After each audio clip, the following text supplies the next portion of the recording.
দেখুন, এটা তো একটা মোদি একটা আরেক ধরনের প্রচার। ধ্যানে বসাটা নিশ্চুপ প্রচার। মোদি সব সময় ভোটের সময় দেখবেন ধ্যান করতে ইচ্ছা করে। এর আগে আবার কেদারনাথে গেছিলেন, ভোট তখন ধ্যানের কথা মনে পড়ে। মোদির ভগবানকে মনে পড়ে ভোটের সময়।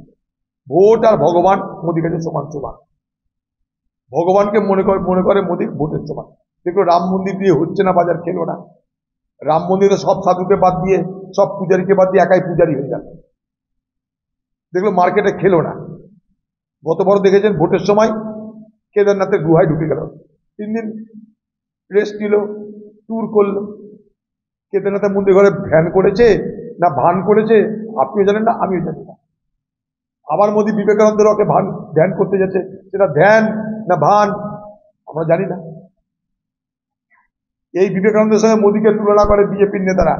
তার জন্য আমি প্রতিবাদ করেছিলাম পার্লামেন্টে, তার জন্য আমাকে সেখানটা গালাগালি শুনতে হয়েছে।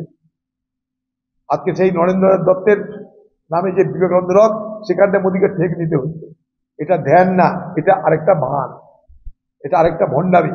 অর্থাৎ ভোট শেষ হয়ে গেলেও ভোটের দিন পর্যন্ত যেন মোদীর ছবি মানুষের কাছে জল জল করে, এই দেখো মোদী ধ্যানে চলে গেল।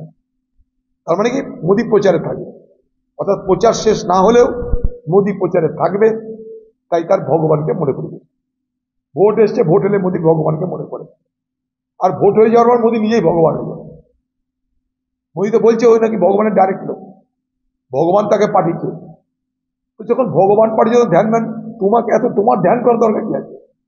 লোকে তো তোমাকে মূর্তি করে ধ্যান করবে। বাংলা টুডে নাও